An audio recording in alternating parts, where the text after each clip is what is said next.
Donc, à partir de ce moment maintenant, on peut se permettre pour faire une animation. Et pour faire une animation, vous allez voir que c'est très simple. On va venir simplement dans application.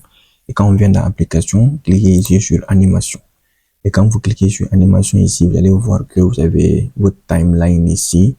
Et vous avez un petit onglet qui va s'ouvrir ici, on va dire. Donc ici, vous avez, ça c'est par défaut, ça existe. Donc vous allez venir cliquer ici sur animation. Et quand vous cliquez ici sur animation, il y a éclaté, il y a cliché. Donc vous allez prendre ici cliché et vous cliquez là-dessus. Et là, vous appelez votre animation. Par exemple, je vais l'appeler test. Et vous faites ici OK. Une fois que vous l'appelez test, vous allez voir, il va apparaître ici dans votre arborescence d'animation. Et maintenant, une fois qu'il apparaît dans votre arborescence d'animation, ce que vous allez faire, vous allez venir ici définir votre temps. Donc, vous allez cliquer ici sur la timeline là, vous allez prendre ici modifier. Dans modifier, vous avez ici le temps de début, le temps de fin, la fréquence d'image et l'intervalle. Donc, nous, on va prendre ici temps de fin, on va mettre par exemple 20 secondes. Donc, on est en secondes, bien sûr. Et ici, la fréquence d'image, je vais mettre par exemple 30 images par seconde et je fais entrer. Et là, vous voyez, en 20 secondes, je vais générer jusqu'à 601 images. Bon, après, à vous de voir. Donc, après, ici, je fais OK. Donc, une fois que je fais ça, là, ma timeline change. Maintenant, ce que je vais faire, je vais créer maintenant mes séquences. Et pour créer ces séquences d'images, je vais venir cliquer ici sur faire glisser le composant et là, je vais cliquer sur la petite flèche là. À partir de là, je vais cliquer ici sur la photo là pour créer une nouvelle séquence et la séquence là, je vais l'appeler 1. Je fais entrer. Je vais cliquer encore dans un espace vide ici, venir cliquer ici sur la photo, créer une deuxième séquence que je vais appeler 2 et je fais entrer. Donc là, j'ai deux séquences. Donc la première là, je vais cliquer là-dessus, je vais cliquer, je vais faire ici mettre à jour. La deuxième, je vais rester là-dessus, je vais venir prendre ici, je vais descendre tout en bas ici.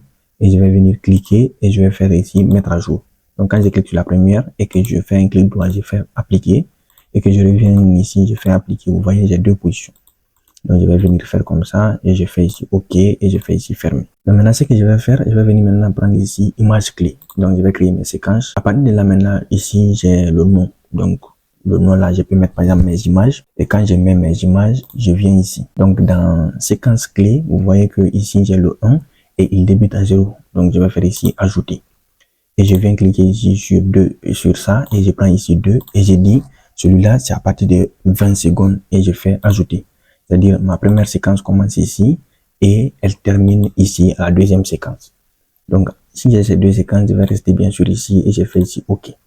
Maintenant ce que je vais faire, je vais zoomer un peu. Est-ce que je peux me mettre en plein écran?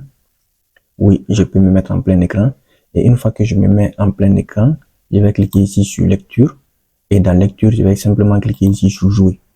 Donc, vous allez voir que comme j'ai mis beaucoup d'images, ça va durer lentement comme ça.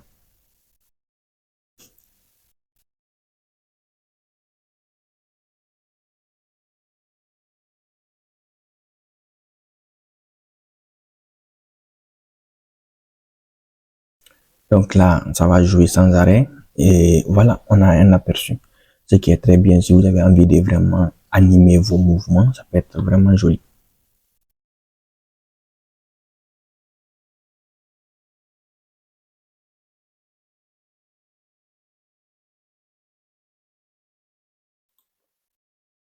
Donc, une fois que je quitte, je vais cliquer ici sur arrêter et je vais venir ici, me retourner tout au début ici et cliquer ici sur lecture et sur créer et vous pouvez rester dans créer aussi, vous faites ici générer et vous allez écraser les données, c'est pas grave et à tout moment aussi vous pouvez arrêter.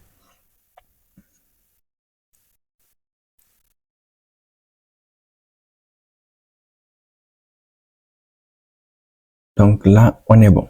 Et à partir de là maintenant, ce qu'on va faire, on va simplement se retourner par exemple ici. On peut prendre par exemple, faire glisser le composant, le prendre et le mettre là. Et sinon, on peut simplement rester ici, on vient cliquer ici et puis on fait appliquer. Et on fait ici OK et on fait ici fermer. Donc ce qu'on va faire maintenant, on va enregistrer bien sûr notre séquence. Et pour ce faire, vous avez la possibilité de venir ici cliquer sur fermer. Et là, on va nous demander, vous voulez enregistrer? Je vais dire oui, je vais enregistrer et je clique ici sur enregistrer.